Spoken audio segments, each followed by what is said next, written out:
Corona त्रासका कारण विश्व अर्थतन्त्र धराशायी बन्दै गएको छ। त्यसको प्रत्यक्ष असर नेपालमा पनि परेको छ। अब नेपालको अर्थतन्त्रलाई जोगाउने क्षेत्र कृषि भनेर यति बेर छलफल बहस पनि सुरु भएको छ। त्यसैगरी हाम्रा लाखौं युवाहरू वैदेशिक रोजगारीका लागि विभिन्न देशमा हुनुहुन्छ। उहाँहरू फर्केपछि उहाँहरूलाई नेपालमा स्वरोजगार बनाउने क्षेत्र कुन हो भन्दा कृषि नै हो। आज हामी कृषिकै विषयमा केन्द्रित रहेर कुराकानी गर्दैछौँ। आज हामीसँग कृषि उद्यमी चित परिचित उद्योगी पवन गोलियान हुनुहुन्छ। म उहाँलाई स्वागत गर्न चाहन्छु। पवन सर, स्वागत छ कार्यक्रममा। नमस्कार। पवन सर, आज हामी कृषिकै विषयमा केन्द्रित रहेर कुराकानी गर्नेछौँ। अहिलेको नेपालमा भइरहेको कृषि कुन हिसाबले चलिरहेछ, के लाग्छ तपाईँलाई?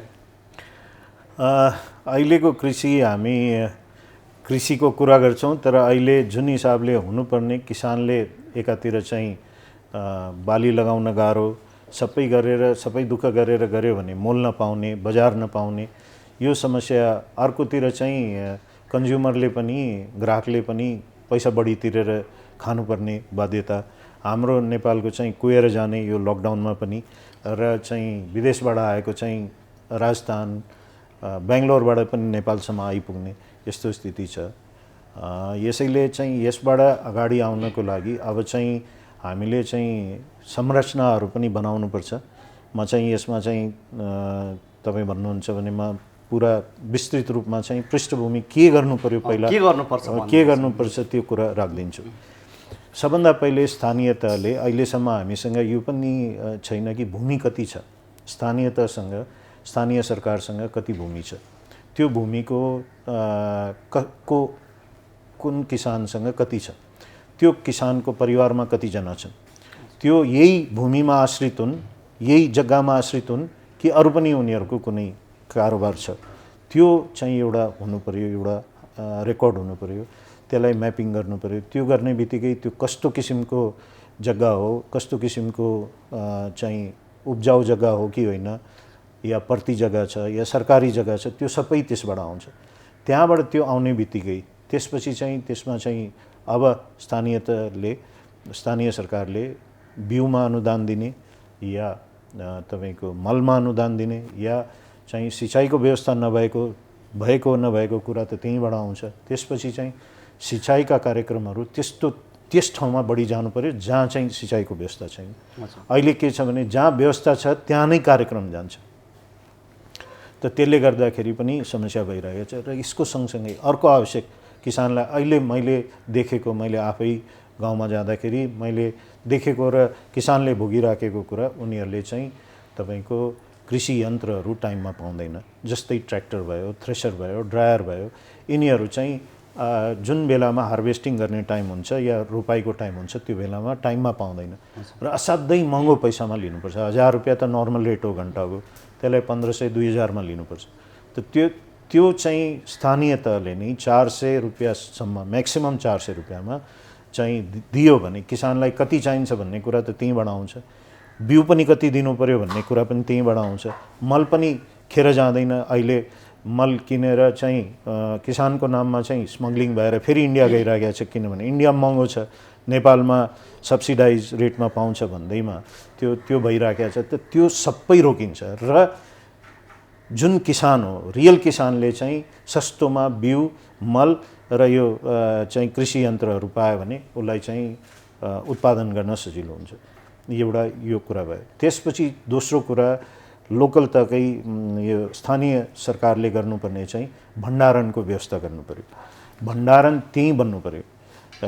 भन्नाले तपाईँको शीत गृह बन्नु पर्यो, त्यसपछि नर्मल भण्डारण बन्नु पर्यो, र ड्राई वेयर हाउसिङ भनेको तपाईँको अलि तातो भएको जसमा मकै राख्न सकोस्, किनभने होइन भने ढुसी लाग्छ। त्यस्तै अरू पनि हुन्छन् जसलाई अलि तातो वातावरण चाहिन्छ, अलिकति ड्राई वातावरण चाहिन्छ, ड्राई चाहियो, त्यसको लागि त्यसको भण्डारणको व्यवस्था हुन्छ। यसको सँगसँगै कृषि प्रशोधन केन्द्र बन्नु पर्यो।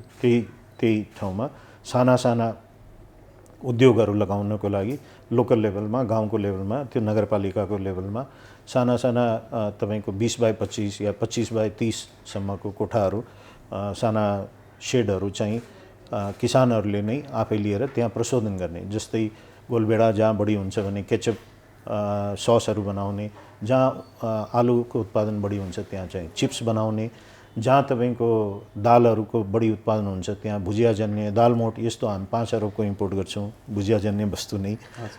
केचपै हामी कति इम्पोर्ट गर्छौँ। दुध जहाँ बढी हुन्छ त्यहाँ चाहिँ डेरी भन्नाले डेरीबाट चाहिँ तपाईँको चिज बनाउने चिज पनि त्यो ठुलो चिज होइन, यो स्लाइस चिज जुन हामी घरमा खान्छौँ त्यो अहिले अमुलको र हामी कहाँ धेरै इम्पोर्ट भइराखेको स्थिति छ।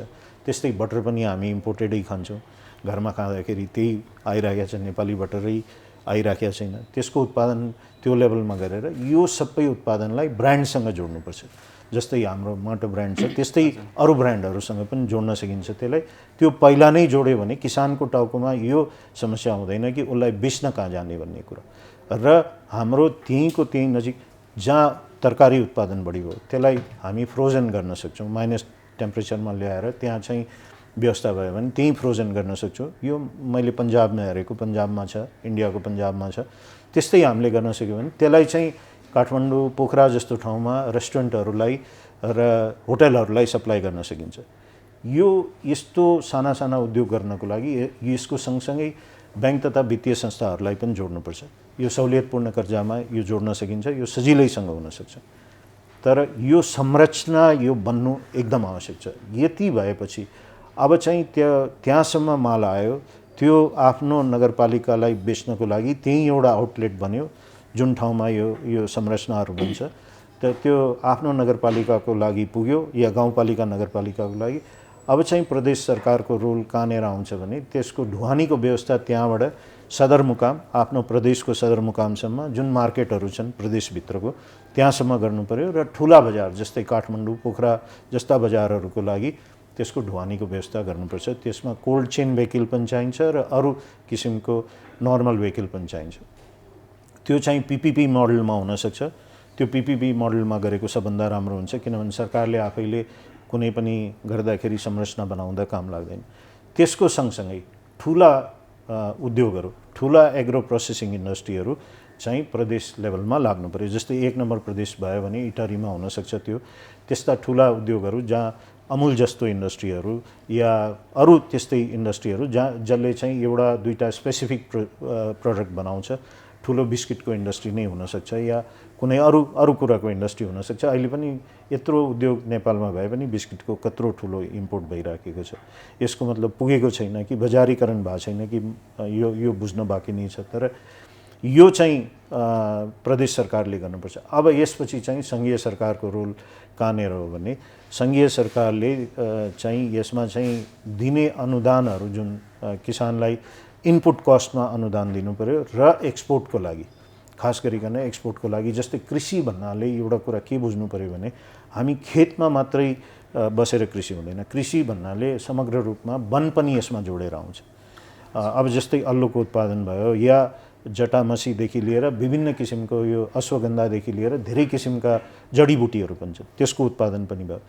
त्यसलाई पनि जोड्नुपर्ने हुन्छ। सर मैले अलिकति रोकेँ, कृषि वनको कुरा गरौँला फेरि होइन। अघि पिपिपीको जुन कुरा गर्नुभयो, अब यो कृषि क्षेत्रको लागि चाहिँ नयाँ अभ्यास पनि हो क्या, यो कसरी गर्न सकिन्छ? यसमा त एकदम यो पिपिपी मोडलमा चाहिँ सरकारले सस्तो ब्याजमा यसमा चाहिँ लोन दिएर, अब यो एकदमै सस्तो ब्याजमा लोन दिएर यो सब्सिडाइज रेटमा चाहिँ यो कोल्ड चेन भेहिकलहरू र यो चाहिँ तपाईँको गाडी यो ढुवानीको व्यवस्था गर्न सक्यो भने त्यो जो मान्छे सबभन्दा ठुलो खर्च भनेको ब्याज हो गाडीहरूको लागि।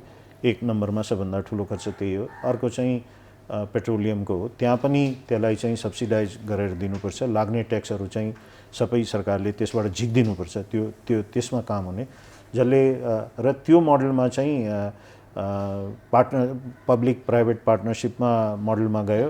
सरकार त्यसमा पार्टनर बसे पनि हुन्छ, होइन भने आइडेन्टिफाई गरेर टेन्डरको प्रोसेसबाट एक प्रदेशमा 2-3वटा सर्भिसलाई दिने, त्योभन्दा बढी नदिने गर्यो भने त्यो चाहिँ एकदमै इफेक्टिभ हुन्छ। एउटालाई दियो भने फेरि मोनोपोली हुन्छ, 2-3वटासम्म गर्यो भने अनि त्यसले इफेक्टिभ हुन्छ बजारसम्म पुर्याउने कुराहरू। किनभने हाम्रो अहिलेको समस्या भनेको संरचना नै हो। अब यो बजेट अहिले भर्खरै बजेट आएको छ, यसले धेरै कुराहरू समेटेको छ। हेर्नुहोस्, यसमा चाहिँ 190-95वटा संरचना बनाउने स्थानीय तहमा भन्ने कुरा पनि आएको छ र अरू पनि यो ढुवानीको कुरा, यो चाहिँ सबै बजारीकरणको कुराहरू सबै परेको छ। यसमा कृषिमा ट्रेनिङको कुरा पनि परेको छ, यो चाहिँ बिउको लागि मलको लागि दिने कुराहरू पनि परेको छ।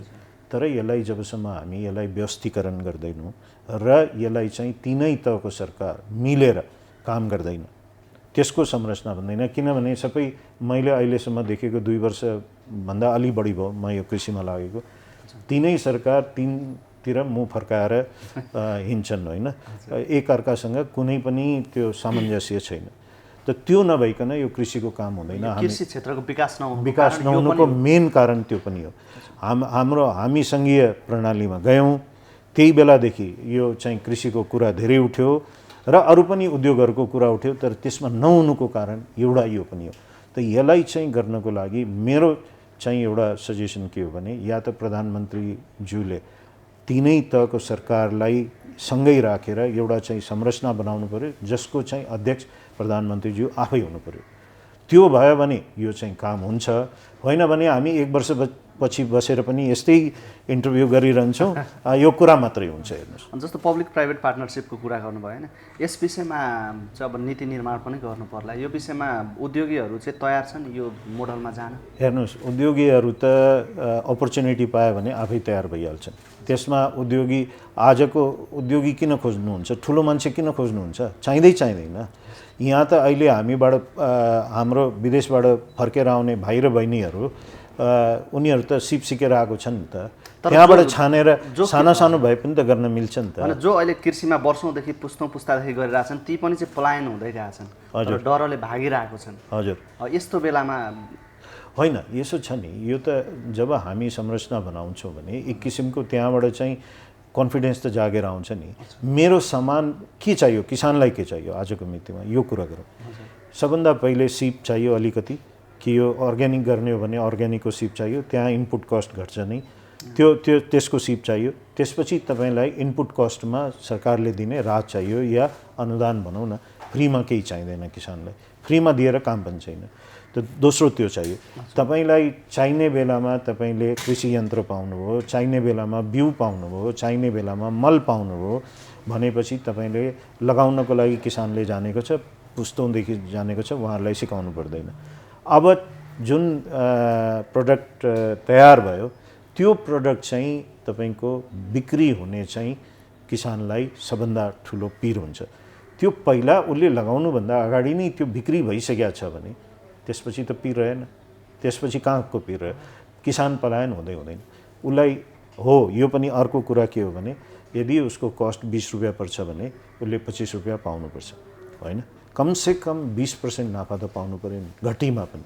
बढी नपाए पनि 20% नाफा इन्स्योर हुनु पऱ्यो। त्यति गर्नको लागि त कुनै समस्या नै छैन नि। हामीले अब यो बजेटले 5 कृषि शुल्कलाई बढाएर 5 देखि 9 गरेको छ। अब सरकारले भनिरहेको छ 9 भन्दा बढी गर्न सकिँदैन, तर त्यो पनि म मान्दिनँ। किनभने जापानले जब 600% चामल इम्पोर्टमा लगाउन सक्छ, आज बङ्गलादेशले हाम्रो ठुलो अलैँची जाँदाखेरि 60-65% ठटाउन सक्छ भने हामीले गर्न सक्दैन भनेर हुन्छ? WHO, WTO र तपाईँको यो बायोलेट्रल हामीलाई मात्रै लाग्छ, बङ्गलादेशलाई लाग्दैन कि इन्डियालाई लाग्दैन? परेको बेलामा इन्डियाले हाम्रो अदुवा रोकिदिन्छ। त यो कुरामा म सहमत छैन। हेर्नुहोस्, सरकारसँग म सहमत छैन।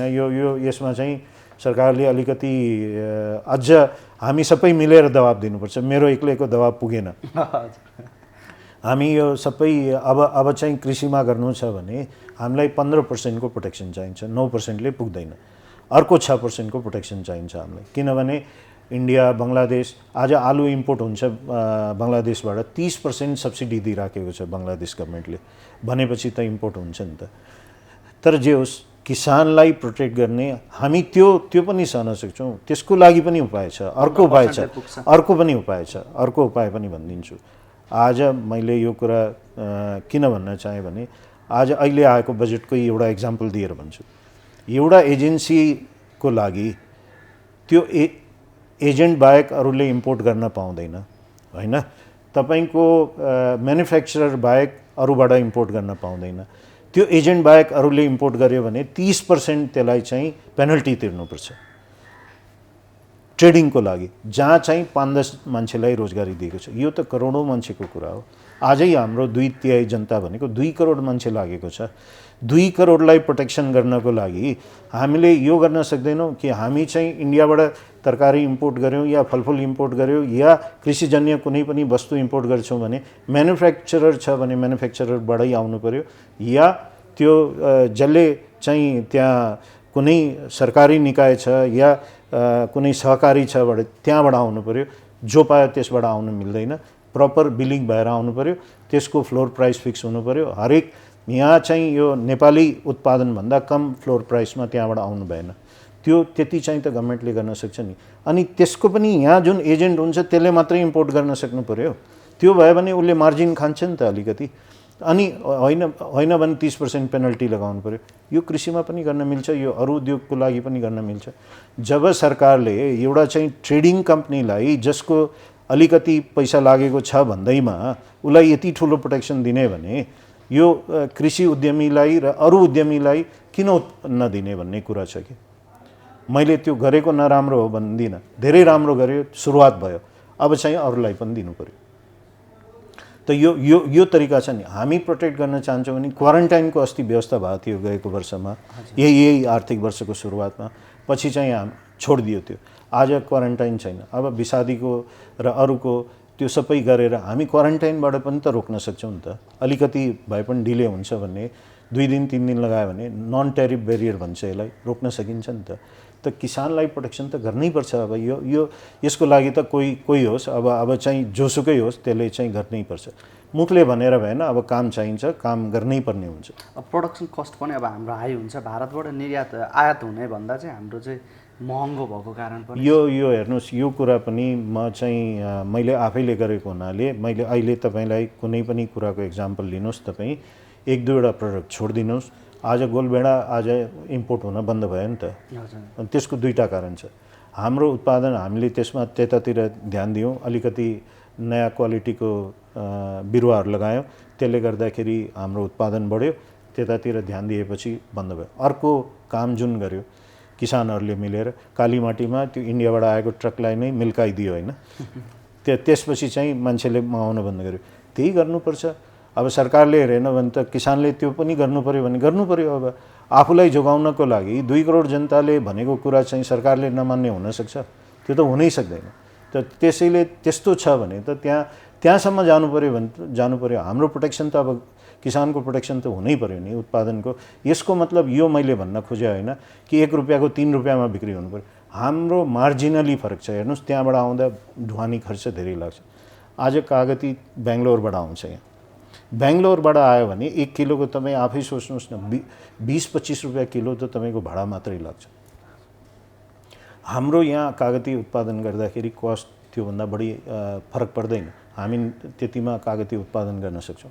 तर समस्या के छ भने हाम्रो किसानहरूलाई विश्वासै छैन कि हाम्रो माल बिक्री हुन्छ कि हुँदैन। त्यो मैले जुन अघि भने नि, त्यो संरचना क्रिएट हुने बित्तिकै अटोमेटिकली त्यो चाहिँ तपाईँको बिक्री हुन्छ।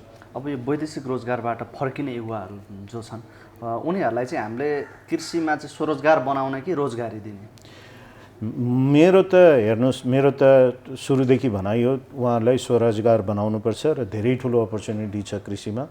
अघि जुन मैले कुरा भने एक चाहिँ खेतमै काम गर्ने हो, अर्को चाहिँ खेतमा काम गरिसकेपछि त्यसलाई चाहिँ आफ्नै उत्पादनलाई चाहिँ प्रशोधन गरेर परिणित गरेर त्यसलाई भ्यालु एडिसन गर्ने हो। त्यो 2टै काममा चाहिँ हाम्रो युवा र युवतीहरू भाइ बहिनीहरू जुन फर्केर आउँछन् उहाँहरू सक्षम हुनुहुन्छ, उहाँहरूले गर्न सक्नुहुन्छ। यसमा कुनै ठुलो होइन, धेरै ठुलो मेहनत गरेर त्यहाँ गएर श्रम गरेर पैसाको मोल बुझेर एकदमै कडा मेहनत गरेर फर्केका मान्छेहरूले यो काम गर्न, यो कुनै रकेट साइन्स होइन। त यसमा गर्नको लागि उहाँहरूलाई चाहिएको कुरा के हो भने एउटा पुँजी चाहियो। पुँजी चाहिँ अहिले अब यो सहुलियतपूर्ण कर्जामा महिलाहरूको लागि 15 लाख, पुरुषको लागि 10 लाखसम्मको अहिले छ। यसमा पनि हामीले कुरा गरेका छौँ, यसलाई 25 लाखसम्म बढाउनुपर्छ भने अब मौद्रिक नीतिले त्यसलाई एड्रेस गर्छ होला, एउटा कुरा हो। अर्को जुन प्रोसेसिङ इन्डस्ट्रीहरूको कुरा गरेँ, त्यो लगाउनको लागि 5 करोडसम्मको सहुलियतपूर्ण कर्जा पाउँछ। त्यसमा के छ भने कम्पनी दर्ता गरेर त्यसमा चाहिँ 30% जति आफ्नो लगानी पनि गर्नुपर्छ होइन। तर त्यो मैले जुन कुरा गर्दैछु त्यो साना साना उद्योगको कुरा गर्दैछु, जहाँ चाहिँ सहुलियतपूर्ण कर्जाले नै करिब यो बिना धितोको कर्जाले नै पुग्छ। यदि यो बढेर 25 लाख भयो भने प्राय उद्योगहरू, त्यो साना उद्योगहरू त्यसभित्र छिर्छन्। त भनेको त यो अपर्च्युनिटी धेरै ठुलो छ। अर्को एउटा अहिले जबसम्म सरकारको संरचना बन्दैन, जुन मैले अघि भने त्यो नबनुन्जेलसम्म ठुलो एउटा अपर्च्युनिटी अहिलेको बेलामा आफ्नो गाउँमा लिड फार्मर भन्छ त्यसलाई, अलिकति सिक्नको लागि नारायण सिग्देल सर जस्तो मान्छे हुनुहुन्छ, उहाँले सिकाउन पनि तयार हुनुहुन्छ। उहाँ जस्तो मान्छेसँग सम्पर्कमा आएर त्यस्ता मान्छेहरू धेरै छन् नेपालमा, त्यस्ता टिचरहरू धेरै छन्। एउटा 1 महिनाको सर्ट कोर्स लियो भने त्यहाँ चाहिँ लिड फार्मर भन्न सकिन्छ। त्यो भनेको के हो, पुरा गाउँमा अर्ग्यानिक खेती गर्न सिकाउने, सँगसँगै आफू पनि गर्ने, आफ्नो जग्गा छैन भने त्यहाँ लिजमा पाउँछ जग्गा, त्यो लिएर गर्ने, अथवा किसानसँगै उनीहरूबाट गराउने, उनीहरूको उत्पादन सबै आफूले किन्ने र किनेर टाइअप गर्ने। टाइअप गर्नेकोसँग मेरो तरकारी छ या माटो छ या अरू यस्ता ब्रान्डहरू छ, उनीहरूसँग पहिल्यै टाइअप गर्ने कि म यो उत्पादन यति यति गरेर दिन्छु, यो चाहिँ जुन जुन दिन आउँछ तपाईँहरूले लिनुपर्छ भन्ने गर्यो भने त्यहाँ लिड फार्मर भयो। अहिले जबसम्म सरकारी संरचना बन्दैन तबसम्मको लागि सोल्युसन पनि भयो र पछि त आफै 1 वर्ष गरिसकेपछि पैसा पनि कमाइन्छ। त्यसमा एउटा सानो नाफा राखेर चाहिँ टाइअप गर्यो भने त्यो एक्युमुलेटर पनि भन्न सकिन्छ, लिड फार्मर पनि भन्न सकिन्छ। त्यो गर्ने बित्तिकै तपाईँ आजै हामी फड्को मार्न सक्छौँ नि। हिजो मात्रै नारायण सिग्देल सरसँगै हुनुहुन्थ्यो, उहाँले भन्नुभयो तरकारीको लागि म्याक्सिमम 60 दिन दिनुहोस्, मलाई 90 दिन दिनुहोस्, 90 दिनभित्रमा नेपाललाई हामी स्वावलम्बी बनाउन सक्छौँ, तरकारी हामीलाई 1 पैसाको इम्पोर्ट गर्न पर्दैन। त भनेपछि त हामी गर्न चाह्यो भने त हामी गर्न सक्छौँ। यही मौका हो। यसलाई चाहिँ कोरोनालाई हामीले अपर्च्युनिटीको रूपमा हेर्नु पर्यो। अघि सरले कृषि वनको कुरा गर्नुहुँदै थियो, कृषिसँगै वनलाई पनि चाहिँ उत्पादनमुखी बनाउन कसरी सकिन्छ? मेरो भनाइ के हो भने जस्तै अल्लो भयो, अल्लो एउटा उत्पादन छ, अल्लो उत्पादन छ, त्यसलाई चाहिँ हामीले यो कृषिकै उत्पादन हो तर यो वनसँग जोडेको हुनाले यसलाई चाहिँ प्रोसेसिङ गरेर हामीले यसको चाहिँ धेरै धागो त अहिले बनाइसक्यौँ। धागो पहिला चाहिँ कोरिया गएर बनेर आइराखेको थियो, अब चाहिँ हामी हाम्रै रिलायन्स स्पिनिङमा धागो बनाइसकेका छौँ। त त्यसलाई चाहिँ धागोबाट अब यहाँ नै कपडा बनाएर अलरेडी भइराखेको छ र त्यसको चाहिँ कोटहरू बनिरहेको छ। तर अब चाहिँ भित्रको पनि त्यो भेस्टहरू पनि बनाउने, किनभने अल्लोको भेस्टहरू लगायो भने धेरै रोगहरू जान्छ। त्यसलाई विकास गरेर त्यसलाई चाहिँ हामीले एक्सपोर्ट गर्ने हो खास गरिकन। त यो पुरा भ्याल्यु चेनलाई डेभलप गर्नुपर्ने आवश्यकता छ। त्यस्तै हाते कागजको कुरा गरौँ, हाते कागज बिस्तारै लोप भएर जाँदैछ, त्यो एकदमै कम भएर गइराखेको छ, त्यसलाई चाहिँ विकास गर्नुपर्ने छ। त्यस्तै तपाईँको यो अरू पनि मैले अघि भने अश्वगन्धा, यो शतावरी, यस्तो धेरै उत्पादनहरू छन्। जडीबुटीका उत्पादन हाम्रो 6 नम्बर र 7 नम्बर प्रदेशमा सबभन्दा बढी उत्पादन हुन्छ। त्यहाँको त 70% मान्छेहरू त्यसैमा लागेको छ। त्यसमा पनि विभिन्न समस्याहरू छन्, त्यसलाई एकातिर गर्नुपर्ने छ भने अर्कोतिर चाहिँ त्यसको विकासमा पनि मान्छे अझ 5 लाख मान्छे अझ त्यहाँ काम गर्न सक्छन्। त्यसमा चाहिँ वन र कृषिलाई जोड्न सक्यो भने अहिले त्यहाँ अलिकति केही कुराहरू छन्, साना साना कुराहरू छन्, पर्मिसनका कुराहरू छन्, त्यति ठुलो कुरा पनि होइन। सरकारले अलिकति त्यसमा हेरिदियो भने र यसको लागि पुँजी जुन चाहिन्छ त्यो व्यवस्था हामी गर्छौँ, त्यसलाई जोडेर लग्यो भने त्यहाँ पनि ठुलो विकास हुनसक्छ। युवाहरू जुन अहिले फर्केर आउँछन् उहाँहरूको लागि त्यहाँ पनि एउटा ठुलो चाहिँ हुनसक्छ। अघि स्थानीय तहको त कुरा थोरै भयो होइन, अब कृषिलाई चाहिँ अझ बढी प्राथमिकता दिन, यसलाई चाहिँ अझ उत्पादनमुखी बनाउनको लागि स्थानीय सरकार, प्रदेश सरकार र सङ्घीय सरकारको भूमिका कस्तो हुनुपर्छ? समग्र रूपमा हेर्नुहोस्, यो स्थानीय सरकारको त आफ्नो पहिला जुन मैले अघि भने जग्गाको सबै गरेर हामीलाई यो पनि थाहा हुन्छ त्यसले कि 3 महिनापछि के उत्पादन आउँछ, 6 महिनापछि कुन कुन उत्पादन कति आउँछ, हामीलाई नेपालमा चाहिने कति हो, त्यसपछिको बढी यदि उत्पादन आइरहेको छ भने त्यसलाई पहिला या त प्रोसेसिङमा लानु पऱ्यो या त्यसलाई हामीले एक्सपोर्ट गर्नेतिर ध्यान दिनु पऱ्यो। एक्सपोर्टको मार्केट पनि ठुलो छ। त त्यसको लागि स्थानीय तहले सबभन्दा पहिले यो जुन अघि मैले भनेको काम सबै गर्न सक्यो भने, यो 1 वर्षमा त्यति काम गर्न सक्यो भने र किसानको पहिचान भएर उनीहरूलाई चाहिने मल बिउ र त्यो कृषि यन्त्रहरू दिन सक्यो भने, टाइममा दिन सक्यो भने, त्यो गर्ने बित्तिकै तपाईँको हाम्रो उत्पादन बढ्छ।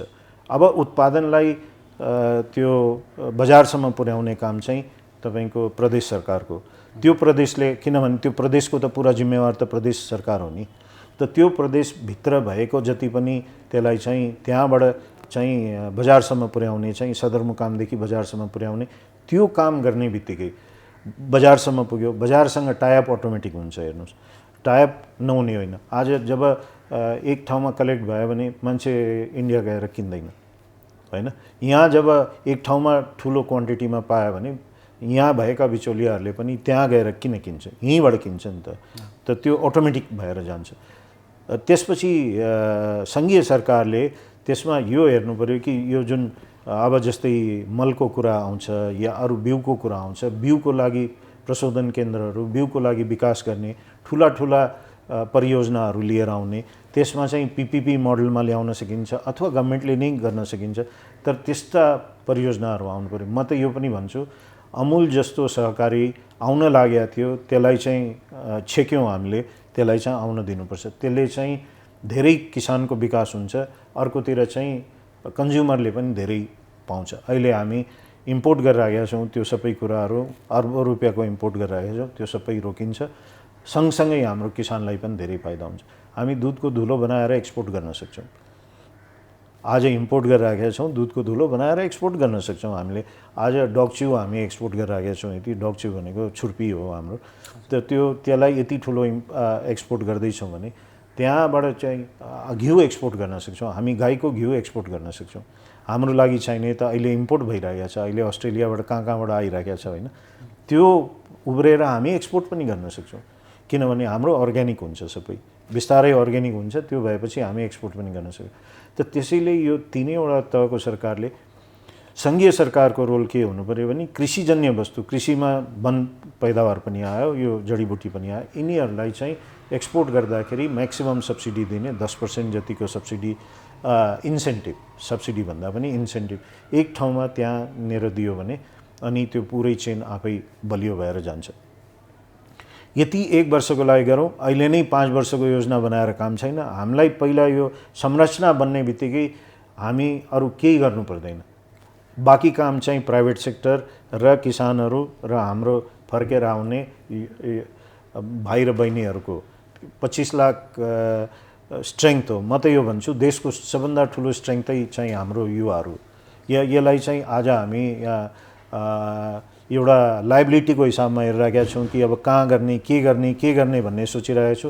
म त यसलाई धेरै ठुलो अपर्च्युनिटीको रूपमा लिइरहेको छु। हामी नेपाली भएर नेपाली लगाउनु पऱ्यो, नेपाली खानु पऱ्यो। जबसम्म हामी यो गर्दैनौँ अनि कुरा मात्रै हुन्छ। हामी 2टा तरकारी कम खाएर हामी बाँच्नलाई गाह्रो हुँदैन होला। हामी 2टा फलफुल कम खायो भने हामीलाई केही फरक पर्दैन। हामीले चाहिँ चक्लेट पनि विदेशी खानु आवश्यक छैन। हामी स्वदेशमा चक्लेटको उत्पादन हुन्छ, त्यो अलिक ब्रान्डमा अलिक कमजोर होला, तर ब्रान्डले केही हुँदैन। हाम्रो नेपाली उत्पादनहरू सबैलाई बढाउनु पऱ्यो। यो काम चाहिँ हाम्रो युवाहरूले यो कुरा बुझ्नु पऱ्यो। हामी सबैले यो कुरा बुझ्यो भने, हामी सबैले गर्यो भने त यो काम हुन्छ नै। यसमा कुनै ठुलो कुरा नै भएन, यो नहुने चाहिँ कुरै होइन।